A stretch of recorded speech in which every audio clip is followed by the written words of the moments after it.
Olá, queridos do terceiro ano.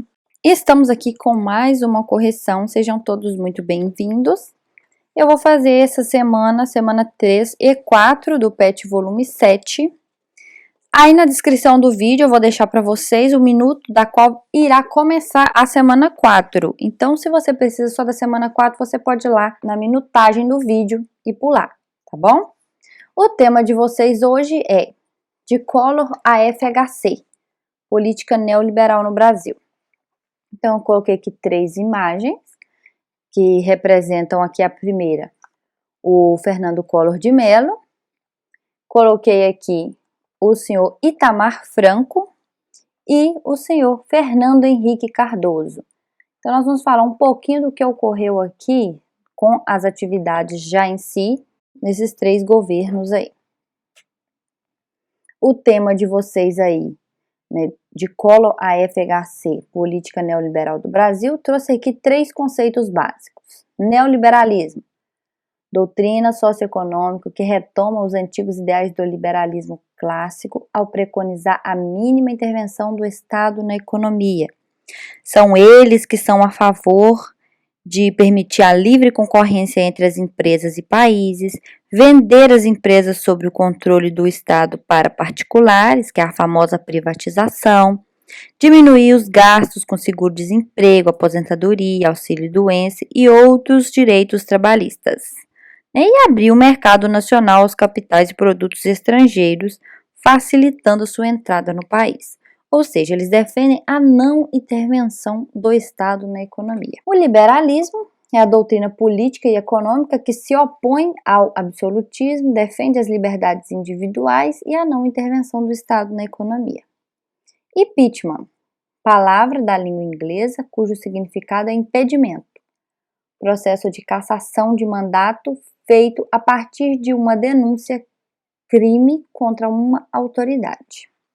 Aí vai falar um pouquinho sobre o governo do Fernando Collor de Mello, do Fernando Henrique Cardoso, e nós vamos para as atividades. Número 1.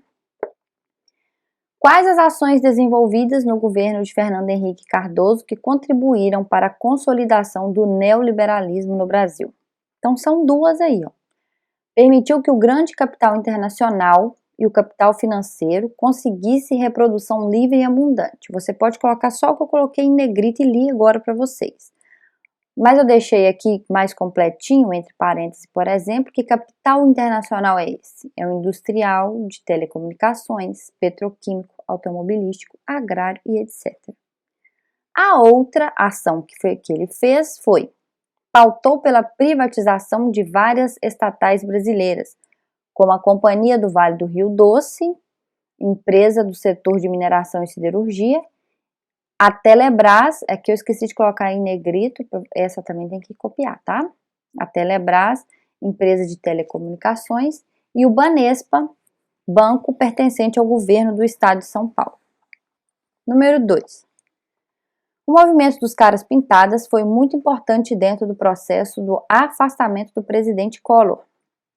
Por qual razão a população brasileira atuou nessas manifestações? O presidente Fernando Collor não parecia muito disposto a governar respeitando os ditames da democracia brasileira, atacava adversários, voltou-se para o Congresso e fracassou na economia ao realizar uma das medidas mais traumáticas da memória do povo brasileiro, que foi o confisco da poupança. Você pode consultar aí seu avô, sua mãe, se ela for um pouquinho mais velha, ela vai saber te falar quando o Collor foi lá, confiscou todo o dinheiro que estava na poupança de todas as pessoas no banco. E ele ia utilizar esse dinheiro para poder investir na economia do país.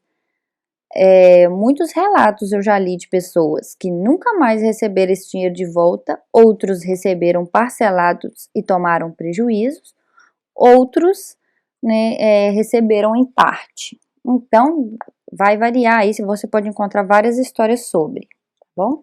Gostaria de lembrar a vocês aqui, gente, que aqui esse movimento Caras Pintadas foi crucial aí para que o presidente Fernando Collor de Mello sofresse o impeachment.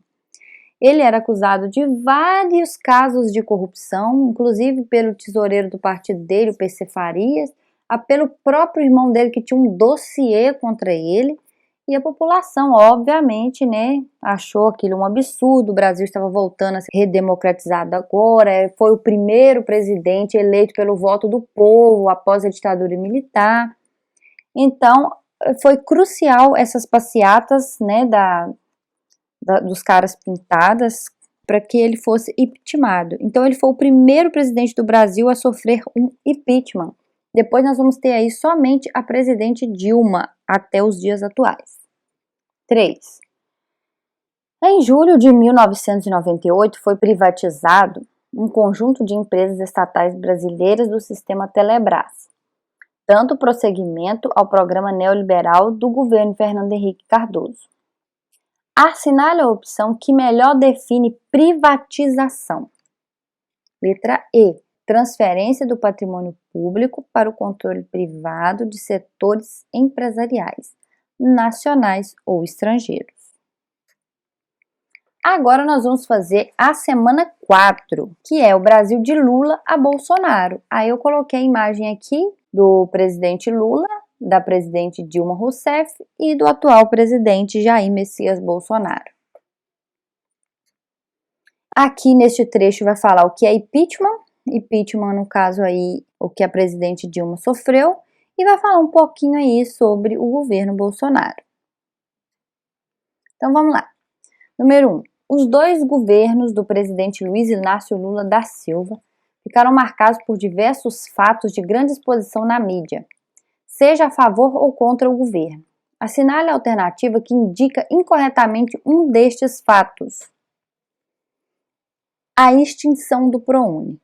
Gente, no governo do presidente Lula, aconteceu as denúncias do caso Mensalão no Congresso Nacional. O Mensalão era aquele esquema que todo mês os deputados recebiam um dinheiro além daquele salário que ele recebia para poder votar nos projetos do governo, nos projetos que eram propostos. Então eles recebiam para fazer isso.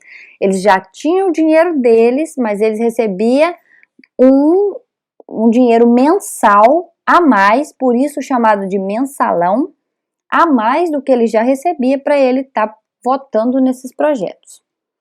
Foi no governo do Luiz Inácio Lula da Silva o programa Bolsa Família, o programa Fome Zero e inclusive aí as descobertas do pré-sal, o petróleo no pré-sal, que é uma camada bem mais profunda lá no oceano, onde eles tiram um petróleo limpo e com muita quantidade. Então foi no governo dele.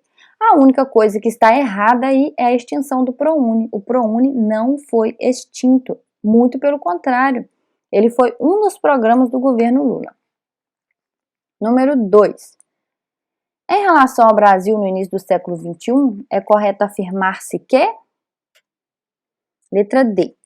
O governo de Dilma Rousseff sofreu uma forte crise de contestação às suas ações, como contra a corrupção em diversos setores e esferas no país, no período que antecedeu a Copa das Confederações em 2013. 3. As manifestações enfrentadas pelo governo Dilma em 2013 teve uma motivação social. Explique com suas palavras que acontecimentos serviram de motivação para que tais manifestações ocorressem. O governo investiu pesado na realização da Copa das Confederações no Brasil em 2013 e para a Copa do Mundo em 2014, o que gerou uma onda de protestos da juventude brasileira contra a precarização da vida de modo geral. Então o povo foi para a rua, estava investindo milhões em estádios, milhões. Inclusive o estádio lá da Amazônia, que todo mundo falou que era uma bobeira fazer aquele estádio na Amazônia, porque os campeonatos maiores do Brasil acontecem aqui na região sudeste. E para a pessoa, para o jogador sair daqui e ir jogar lá, é um cansaço a mais para ele, vai atravessar o Brasil inteiro para chegar lá. Mas enfim, gastaram milhões nesses estádios e o pessoal foi para a rua, igual tá aí nesses cartazes, me chama de Copa e investe em mim. Clínica, chega de sucatear, ou seja, os médicos já usando até nariz de palhaço, porque investir pesado no hospital para garantir a saúde de qualidade para a população não tinha dinheiro, mas para investir na Copa do Mundo tinha, para fazer estádio, Ó, me chama de Copa Investe em Mim, assinado Educação. Investir na Copa tinha dinheiro, mas não tinha dinheiro para investir numa escola de qualidade, num ensino de qualidade, em material de qualidade para os alunos aprenderem. Enfim, então isso gerou uma grande revolta na população. Então foi isso, meus queridos. Eu não sei como vai ficar aí esse PET avaliativo, mas qualquer novidade eu estarei aqui para falar com vocês e eu aguardo vocês por aqui, tá bom? Beijo no coração, fiquem com Deus.